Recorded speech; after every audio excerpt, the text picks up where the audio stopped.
बिस्मिल्लाहिर्रहमानिर्रहीम। ओके बेटा स्टार्ट करते हैं। तो अभी बेटा हमने कैलकुलेट किया था एनपीवी, नेट प्रेजेंट वैल्यू। तो मैं यहाँ पे भी लिख रहा हूँ, प्रोजेक्ट ए हमने अभी सॉल्व किया था और उसका भी आपने आंसर निकाला एनपीवी का, दैट इज 9124। ऐसे ही है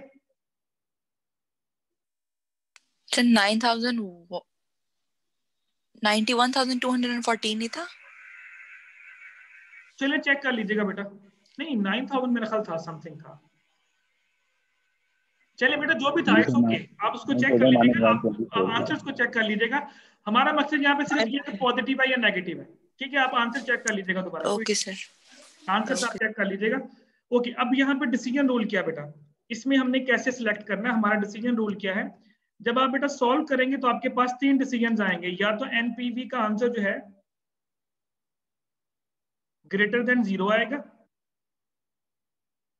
ग्रेटर देन 0 का मतलब होगा कि पॉजिटिव आंसर आएगा। कितना पॉजिटिव है मैं अभी ये नहीं बोल रहा, सिर्फ देखना सिंपल कौन सा आया।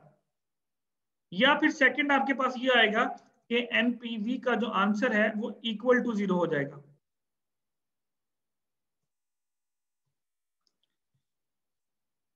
इक्वल टू 0 तब होगा, फॉर एग्जांपल अगर इधर भी 20,000 हो जाता, उधर भी -20,000 करते तो वो 0 हो जाना था। या थर्ड ऑप्शन आपके पास ये है कि एनपीवी का जो आंसर है वो लेस देन 0 आएगा। लेस देन 0 का मतलब है कि वो आंसर आपका नेगेटिव आएगा। ओके, ये बेटा आपके पास तीन ऑप्शंस हैं, पॉजिटिव, 0 या नेगेटिव। अब आपने किस किस जगह पे आपका प्रोजेक्ट एक्सेप्ट होगा, किस किस जगह पे आपका प्रोजेक्ट रिजेक्ट होगा। तो पहली दो सूरतों में बेटा 1 और 2 की सूरत में प्रोजेक्ट हम एक्सेप्ट करेंगे, और जो नेगेटिव आंसर है अगर आपके आंसर नेगेटिव आया तो उसको हम रिजेक्ट कर देंगे। अच्छा, अब इक्वल टू 0 की सूरत में भी आप इसको एक्सेप्ट करोगे। वाई? 0 का मतलब ये होगा कि जितने आपने पैसे लगाए थे उतने ही पैसे आपको वापस आ गए। यानी आपने 20,000 में से 20,000 माइनस किया तो आंसर 0 आएगा। इसका मतलब जो 20,000 आपने लगाया था वो 20,000 आपको रिकवर हो गया, आप ब्रेक इवन पे है। तो ब्रेक इवन के ऊपर भी प्रोजेक्ट को एक्सेप्ट किया जाएगा। लेकिन नेगेटिव का मतलब ये है कि लगाया आपने 20,000 था लेकिन आपको पैसे वापस कम आए। लगाया आपने 20,000 था लेकिन आपको पैसे कम आए, तो इसका मतलब कि आंसर नेगेटिव आ रहा है। इसका मतलब है कि प्रोजेक्ट आपको लॉस देगा। तो जिस प्रोजेक्ट का आंसर नेगेटिव आएगा वो प्रोजेक्ट आपने क्या कर देना है, रिजेक्ट कर देना है। फॉर एग्जांपल अभी प्रोजेक्ट ए का पॉजिटिव आया तो हम बोलेंगे प्रोजेक्ट ए इज एक्सेप्टेड। लेकिन अगर प्रोजेक्ट बी होता साथ में, चले मैं यहाँ पे कुछ आंसर लिखता हूँ, अब आपसे मैं डिसीजन रूल लेता हूँ। फॉर एग्जाम्पल एक प्रोजेक्ट बी ले लेते हैं, मैं कहता हूँ उसका आंसर निकलता है -2356 फॉर एग्जाम्पल, ये प्रोजेक्ट बी है। एक मैं प्रोजेक्ट सी लेता हूं, ये आंसर कैसे निकलेंगे ये मैंने सिखा दिया कैसे निकलेंगे। एनपीवी के फॉर्मूले से आपने निकालने हैं सारे आंसर्स, जितने भी प्रोजेक्ट्स आपको गिवन होंगे। ओके, प्रोजेक्ट सी निकालते हैं। प्रोजेक्ट सी का आंसर निकला फॉर एग्जाम्पल +1254। चले, रूल आपके सामने है। तीन प्रोजेक्ट्स हैं, प्रोजेक्ट ए का है 9124, प्रोजेक्ट बी है 2563 माइनस में, और प्रोजेक्ट सी है 1254। अब मुझे बताएं कौन सा प्रोजेक्ट आप एक्सेप्ट करेंगे, कौन सा रिजेक्ट करेंगे। ए और बी वाला जो है एक्सेप्ट करेंगे, बी वाला जो है रिजेक्ट करेंगे। और व्हाट अबाउट सी? सर सी भी एक्सेप्ट करेंगे। नहीं सर, सी को रिजेक्ट करेंगे क्योंकि जो सी है उसकी वैल्यू कम है। ओके, अब यहाँ पे रिजेक्ट नहीं करेंगे उसको, ये बात ध्यान में रखना। मैंने अभी बोला कि जिसका आंसर पॉजिटिव हो वो एक्सेप्टेड है। मैंने लिखा है आपके सामने कि आंसर अगर पॉजिटिव है तो वो प्रोजेक्ट हमारे लिए एक्सेप्टेबल है। हाँ, अभी यहाँ पे हम एक और वर्ड यूज करेंगे, रैंकिंग डिसीजन। हाँ, अब हम ये बोलेंगे यहाँ पे कि प्रोजेक्ट ए भी एक्सेप्टेड है, प्रोजेक्ट सी भी एक्सेप्टेड है, क्योंकि दोनों का आंसर पॉजिटिव आ रहा है। दोनों का आंसर क्या आ रहा है, पॉजिटिव आ रहा है। लेकिन हम साथ में ये लिखेंगे कि आप प्रेफरेंस किसको दोगे। यानी अगर आप इसकी रैंकिंग का मतलब होता है कि नंबर 1 पे किसको रखना है, नंबर 2 पे किसको रखना है, नंबर 3 पे किसको रखना है। हो सकता है आपने 10 प्रोजेक्ट की एनपीवी निकाली हो और 10 में से 5 की पॉजिटिव आ जाए और 5 की नेगेटिव आ जाए, तो नेगेटिव वाले तो रिजेक्टेड है। लेकिन 5 जो पॉजिटिव है तो आपने बोला 5 के 5 एक्सेप्टेड हैं। फिर आप क्या करेंगे, फिर आप कहेंगे हाँ 5 एक्सेप्टेड है, लेकिन जो सबसे ज्यादा एनपीवी दे रहा है वो नंबर 1 पे आएगा, यानी नंबर 1 पे आपका ए आ जाएगा, और जो उसके उससे कम एनपीवी दे रहा है वो दूसरे नंबर पे आ जाएगा, तो नंबर 2 पे सी आ जाएगा। तो ये नहीं कहना कि हम सी को रिजेक्ट करेंगे, नो, क्योंकि सी का आंसर पॉजिटिव है तो वो भी हमारे लिए एक्सेप्टेबल है। लेकिन अगर आपने ए और सी में से चूज करना है तो हम प्रेफरेंस ए को देंगे, क्योंकि ए आपको 9000 कमा के दे रहा है, सी आपको 1200 कमा के दे रहा है। या हुन आ तो लैंदे कुछ दसी ते जान दे हुन भी। आप लोग अपने माइक म्यूट क्यों नहीं कर सकते राणा कामराज साहब? सर इसको पता नहीं चल रहा, काइंडली आप यहीं से म्यूट कर दें इसको। 2 दफा मैंने चले मैंने कर दिया, अली मैंने कह दिया, उसको कर दिया म्यूट मैंने। ओके बेटा।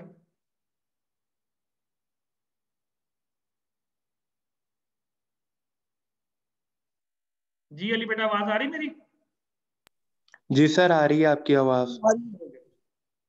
बेटा जिसने बात करनी हो वो सिर्फ अपना माइक ऑन किया करे, बाकी जो लोग हैं वो अपने माइक म्यूट रखें, ताकि जब मैं बोल रहा हूं तो आप लोगों को अंडरस्टैंडिंग ज्यादा हो। जी बेटा एनपीवी की समझ आ गई अब आपको?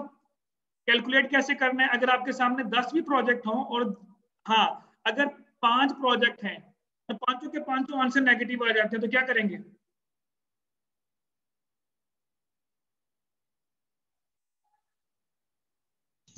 वो सर 5 के 5 रिजेक्ट नहीं होंगे? मुझे क्या पता, मैं आपसे पूछ रहा हूँ। फॉर एग्जाम्पल ये आंसर आए, चलें ये देखें, मैं इसको ऐसे कर देता हूँ, प्रोजेक्ट ए ये है, प्रोजेक्ट बी ये है और प्रोजेक्ट सी ये है। आप बताएं, ये तीनों के साथ मैंने माइनस का साइन लगा दिया। अब बताएं आप क्या रिजेक्ट करेंगे? होंगे सर, ये लॉस दे रहे हैं, रिजेक्ट ही होंगे। तो उसमें आपने ये नहीं देख रहा कि किसमें लॉस कम हो रहा है किसमें लॉस ज्यादा हो रहा है, नो। नेगेटिव साइन को आपने ये नहीं देख रहा कि सर ये प्रोजेक्ट जो ए है वो सबसे ज्यादा लॉस दे रहा है, प्रोजेक्ट बी इससे कम दे रहा है, प्रोजेक्ट सी सबसे कम दे रहा है, सी को सिलेक्ट कर लो, नो। लॉस का मतलब लॉस है, इसका मतलब है कि जितने भी प्रोजेक्ट के साथ नेगेटिव साइन आएगा वो सारे के सारे रिजेक्टेड है। सो नेगेटिव के लिए तो आपने कुछ नहीं करना। हाँ अगर पॉजिटिव ज्यादा आ जाए फिर आपने रैंकिंग डिसीजन पे जाना है कि कौन सा प्रोजेक्ट जो है वो सबसे ज्यादा एनपीवी दे रहा है उसको नंबर 1 पे रख लें, फिर उससे कम वाला, फिर उससे कम वाला, फिर उससे कम वाला। ये थी बेटा हमारा second method which is NPV. Clear है बेटा?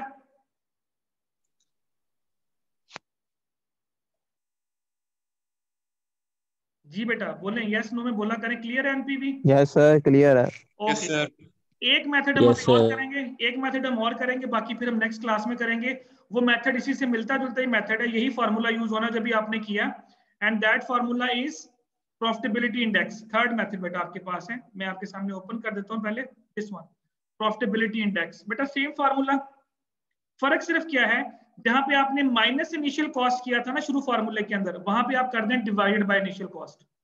सेम फार्मूला एनपीवी वाला रखें, सेम फार्मूला, और यहाँ पे जहां शुरू में एनपीवी लिखा था वहां पे पीआई लिख दें। एनपीवी वाला ही फार्मूला है ये सारे का सारा, फर्क सिर्फ ये है कि यहाँ पे आपने बाहर लिख दिया पीआई प्रॉफिटेबिलिटी इंडेक्स, और जहां पे आपने किया था माइनस इनिशियल कॉस्ट वहां पे क्या कर देना है, डिवाइडेड बाय इनिशियल कॉस्ट। तो अगर आपको पेपर के अंदर एनपीवी और पीआई दोनों निकालने आ जाए तो सिर्फ आप एनपीवी निकाल लें और पीआई उसी से निकाल लेंगे हम लोग, उसी क्वेश्चन से हम पीआई भी निकाल लेंगे, आपको दोबारा से सॉल्व नहीं करना पड़ेगा क्वेश्चन। पहले फार्मूला समझ आ गया? सिर्फ ये ऊपर वाला फार्मूला नोट करना आपने, ऊपर वाला ये वाला सेम फार्मूला एनपीवी वाला, शुरू में लिख दें प्रॉफिटेबिलिटी इंडेक्स, और जहां पे माइनस इनिशियल कॉस्ट था वहां पे डिवाइडेड बाय इनिशियल कॉस्ट कर देना। ओके अब आपने करना यह है कि जो भी आपने क्वेश्चन सॉल्व किया था प्रोजेक्ट ए के लिए,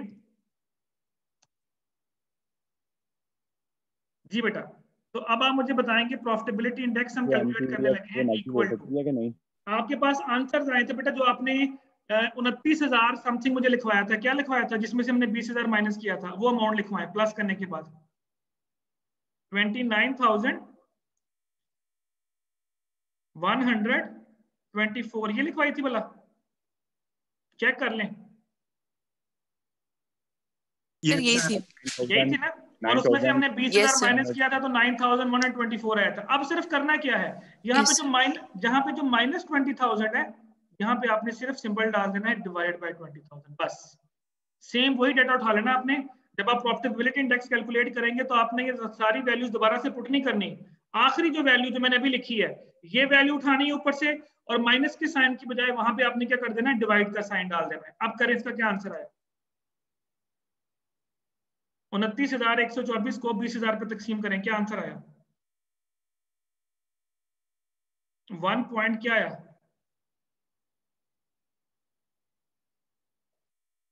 1.45। 1.45। ये आपके पास प्रोजेक्ट ए का प्रॉफिटेबिलिटी इंडेक्स आ गया। ठीक हो गया बेटा, पहले तो बताएं समझ आ गई। वही क्वेश्चन एनपीवी वाला ही होगा। आपको देखिए, अगर आपके पास दो प्रोजेक्ट्स हैं, सेम डाटा गिवन, और आपसे कहा गया इसका ये भी निकाल लें, ये भी निकाल लें, ये भी निकाल लें, तो जब आपने एनपीवी निकाला होगा तो प्रॉफिटेबिलिटी इंडेक्स निकालने के लिए दोबारा से पुटिंग मत करें डाटे को, सिर्फ एनपीवी वाला जो लास्ट वाली फिगर्स हैं जहां आपने माइनस किया था उससे वो वाली फिगर उठा के वहां डिवाइड का साइन डाल दें बस। अच्छा ओके जी, अब आपके पास इसका डिसीजन रूल लिखते हैं कि इसमें हमने कैसे कैसे देखना है कि कौन सा प्रोजेक्ट हमारे लिए सिलेक्ट होगा, कौन सा रिजेक्ट होगा। इसमें बेटा तीन चीजें आएंगी। प्रॉफिटेबिलिटी इंडेक्स का जो आंसर है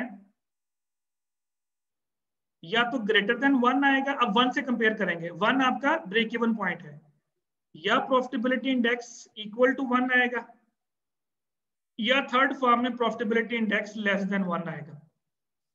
वहां मैंने 0 लिखा था, यहां मैं 1 से कंपेयर कर रहा हूं। 1 का मतलब है ब्रेक इवन पॉइंट, यानी 100% आपकी वैल्यू कवर हो रही है। अगर ग्रेटर देन 1 आ जाए तो इसका मतलब क्या है कि आप अपनी अमाउंट से ज्यादा कमा रहे हैं, एक्सेप्ट कर लेंगे। इक्वल टू 1 आ जाए इसका मतलब है कि आप ब्रेक इवन पॉइंट में हैं, एक्सेप्ट कर लेंगे प्रोजेक्ट को।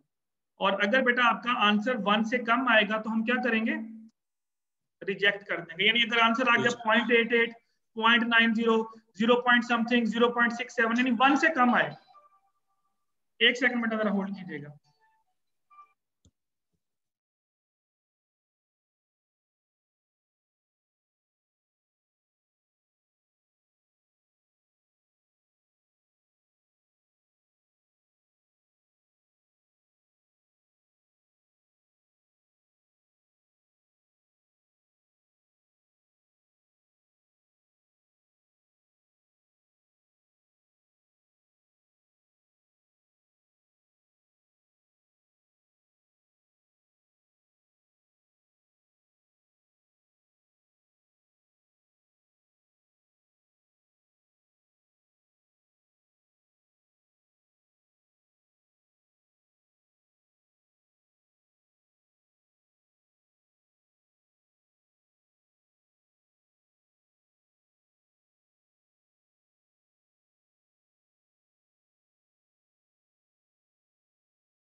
ओके बेटा, तो अगर तो प्रोजेक्ट का आंसर बेटा ग्रेटर देन 1 आएगा तो एक्सेप्ट कर लेंगे पीआई का, अगर आंसर पीआई का लेस देन 1 आया तो रिजेक्ट कर देंगे।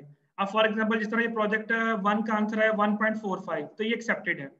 इसी तरह अगर मैं आपके सामने यहाँ लिखूं, फॉर एग्जांपल मैं लिखूं प्रोजेक्ट बी, फॉर एग्जांपल मैं कहता हूँ जिसका पीआई है इक्वल टू 2.5 है फॉर एग्जांपल। एक प्रोजेक्ट सी लेते हैं,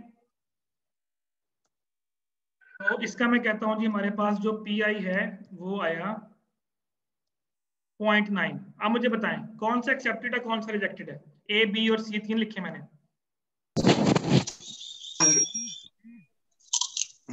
सी सर 0.9 रिजेक्टेड। रिजेक्टेड है सर। 0.9 वाला ये क्या है? ये रिजेक्टेड है। और ए और बी ये एक्सेप्टेड है। दोनों एक्सेप्टेड है। Yes sir. अगेन बेटा वही वाली बात, बोथ आर एक्सेप्टेड क्योंकि दोनों का आंसर 1 से ज्यादा है। तो हम प्रेफरेंस किसको देंगे, ए को प्रेफरेंस दूं या बी को?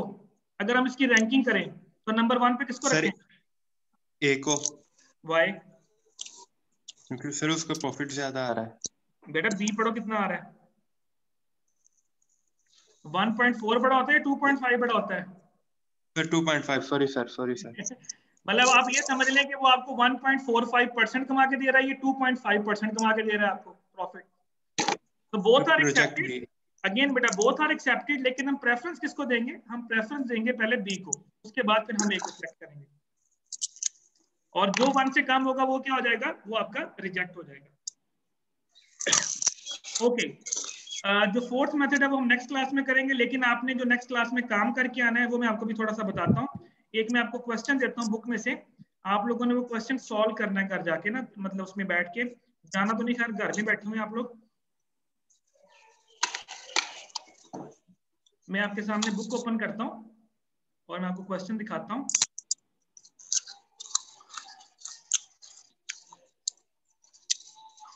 एक तो मुझे ये नहीं समझ आती कि आप लोग माइक म्यूट क्यों नहीं करते।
मैं बस बेटा क्वेश्चन ओपन कर रहा हूँ आप लोगों के लिए।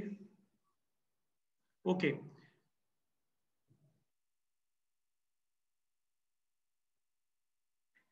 ओके बेटा, ये आपकी प्रॉब्लम का क्वेश्चन नंबर 1 है। उसने बोला जी कि ये कंपनी है हैज 2 इन्वेस्टमेंट प्रपोजल, इसके पास 2 इन्वेस्टमेंट प्रपोजल है which have the following characteristics. आप बेशक इस क्वेश्चन को नोट कर लें। ये आपके पास गिवन है, 3 सालों का डाटा दिया है, 0, 1, 2, 3, और कॉस्ट का मतलब है ये आपने जो इनिशियल में पैसे लगाए हैं 9,000, और ये वाला कॉलम छोड़ दें, प्रॉफिट आफ्टर टैक्सेस, ये हमें नहीं चाहिए, हमें ये नेट कैश फ्लोज चाहिए। यानी प्रोजेक्ट ए का डाटा बेटा क्या है? 0, 1, 2, 3, नोट कर लें आप। ये नंबर ऑफ ईयर्स हैं, ये कॉस्ट है आपकी 0 साल के अंदर, जो हमारी इनिशियल कॉस्ट होती है 9,000। तो प्रोजेक्ट ए पहले साल आपको कमा के देगा 5,000, दूसरे साल कमा के देगा 4,000, और तीसरे साल कमा के देगा 3,000। तो ये 3 साल का डाटा है, बड़ा छोटा सा डाटा, ज्यादा बड़ा डाटा भी नहीं है, ये नोट कर लें। 0, 1, 2, 3 लिखें, और 0 के आगे 9,000 लिख लें, और आगे 5, 4, 3 लिख लें। यहाँ पे लिख लें 5,000, 4,000, 3,000। प्रोजेक्ट ए कंप्लीट हो गया। प्रोजेक्ट बी का भी नोट करें। प्रोजेक्ट बी का बेटा इनिशियल कॉस्ट 12,000 है, यानी जो 0 के सामने 12,000 आएगा, और उसकी जो 3 साल की कैश इनफ्लोज है वो 5,000, 5,000 और 8,000 है। ये दोनों प्रोजेक्ट्स का डाटा नोट कर लें अभी अपने रजिस्टर के ऊपर। ये क्वेश्चन आपने सॉल्व करना है, बेशक स्क्रीनशॉट लेनी है स्क्रीनशॉट ले लें, इट्स अप टू यू। तो आपने ये 0 पे आ गया 9,000, और ये 3 साल का डाटा आ गया, ये कैश इनफ्लो है। ये प्रोजेक्ट बी का 12,000 इनिशियल कॉस्ट है, और ये उसके पास ये 2 प्रोजेक्ट्स दिए हैं उसने, अब करना क्या है, अब ये देखें, ये आपकी रिक्वायरमेंट है जो आपने सॉल्व करनी है, जो मैं हाईलाइट कर रहा हूँ। फॉर ईच प्रोजेक्ट कैलकुलेट पे बैक पीरियड, यानी प्रोजेक्ट ए का भी पे बैक निकालना है, प्रोजेक्ट बी का भी पे बैक निकालना है, फिर बताना है कौन सा एक्सेप्ट है कौन सा रिजेक्टेड है। इट्स नेट प्रेजेंट वैल्यू, आपने इसकी एनपीवी निकालनी है जो मैंने अभी थोड़ी देर पहले सिखाई, एंड इट्स प्रॉफिटेबिलिटी इंडेक्स, और इसका पीआई निकालना है। और ये देखिए उसने डिस्काउंट रेट कितना दिया हुआ है, 15%, ये आपका के होगा। मैंने आपको हमेशा बोला कि जब भी आपको एनपीवी कैलकुलेट करने के लिए आएगा तो के गिवन होगा। यही 3 मेथड मैंने अभी आपको करवाए हैं और यही 3 मेथड आपने इन दोनों पे अप्लाई करने। पहले क्वेश्चन देख लें, समझ आ गया? Yes sir. 2 प्रोजेक्ट का डाटा गिवन है, आपने पहले इन दोनों का पे बैक पीरियड निकालना है इन दोनों प्रोजेक्ट्स का, फिर आपने इन दोनों की एनपीवी निकालनी है। और पीआई मैंने आपको बोला कि जब आप एनपीवी कैलकुलेट कर लें तो सिर्फ पीआई आखिरी 2 वैल्यूज उठा लिया करें बस, जो मैंने अभी करके दिया आपको। और फिर आपने बताना है कि दोनों की बेस पे कौन सा एक्सेप्ट हो रहा है कौन सा रिजेक्ट हो रहा है। जी बेटा, ओके हो गया? Yes sir. Anyone any confusion बेटा? No sir. चलें ठीक है बेटा, फिर इंशाल्लाह जो लास्ट टेक्निक है वो हम नेक्स्ट क्लास में करेंगे, वो थोड़ी सी तरह लेंथी भी है और थोड़ी सी टेक्निकल भी है, तो वो हम नेक्स्ट क्लास में इंशाल्लाह उसको वाइंड अप करेंगे। ओके बेटा, देन सीआर साहब जो एब्सेंट स्टूडेंट्स उसकी लिस्ट मुझे भेज दें। Right sir. ओके जी, देन अल्लाह हाफिज बेटा। अल्लाह हाफिज। अल्लाह हाफिज सर।